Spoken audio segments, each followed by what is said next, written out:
കോഴിക്കോട് നഗരത്തിലും പരിസരങ്ങളിലും dance of സംഘത്തിന്റെ ലഹരിവേട്ട തുടരുന്നു. കഴിഞ്ഞ 5 മാസത്തിനിടെ മാത്രം 10 കോടി രൂപയുടെ ലഹരിയാണ് ഡാൻസ് ഓഫ് സംഘം പിടികൂടിയത്. ബംഗളൂരിൽ നിന്നുൾപ്പെടെ കോഴിക്കോട് ലക്ഷ്യമാക്കിയുള്ള ലഹരി കച്ചവടക്കാരുടെ ശൃംഖല തകർക്കാനുള്ള ലക്ഷ്യത്തോടെയാണ് ഡാൻസ് ഓഫ് പദ്ധതിയുമായി മുന്നോട്ട് പോകുന്നത്. അധ്യയന വർഷം ആരംഭിക്കാനിരിക്കെ സ്കൂൾ കോളേജ് വിദ്യാർത്ഥികളെ ലക്ഷ്യമാക്കി വൻതോതിൽ ലഹരിയെത്താനുള്ള സാധ്യത കണക്കിലെടുത്ത് അതീവ ജാഗ്രതയിലാണ് ഡാൻസ് ഓഫ്.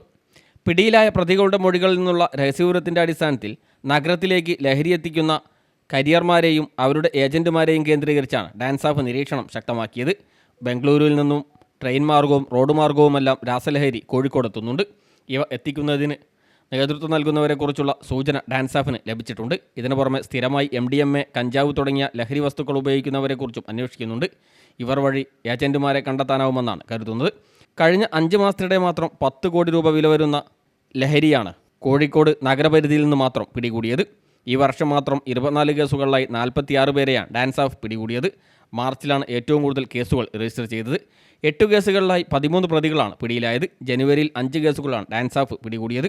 ഇതിൽ 8 പ്രതികളായിരുന്നു ഉണ്ടായിരുന്നത്.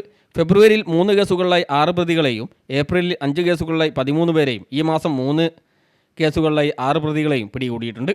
സിറ്റി പോലീസ് കമ്മീഷണർ മെറിൻ ജോസഫിൻ്റെ മേൽനോട്ടത്തിൽ നാർക്കോട്ടിക് സെൽ അസിസ്റ്റന്റ് കമ്മീഷണറാണ് ഡാൻസ് ഓഫിന് നേതൃത്വം നൽകുന്നത്.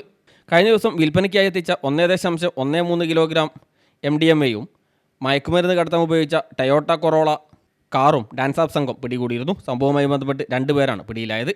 ഡാൻസ് ഓഫ് സംഘത്തിന് നിരീക്ഷണത്തിലായിരുന്ന പ്രതികളാണിവർ.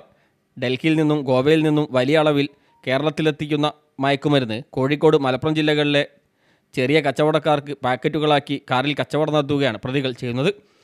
പിടിച്ചെടുത്ത ലഹരി എത്തിച്ചത് സ്കൂൾ കോളേജ് അവധിക്കാലം ലക്ഷ്യമാക്കിക്കൊണ്ട് ആയിരുന്നുവെന്നും വിദ്യാർത്ഥികളാണ് കൂടുതലും വാങ്ങുന്നതെന്നും പ്രതികൾ മൊഴി നൽകിയിരുന്നു. ന്യൂസ് ഡെസ്ക് CTV പ്രാദേശിക വാർത്ത.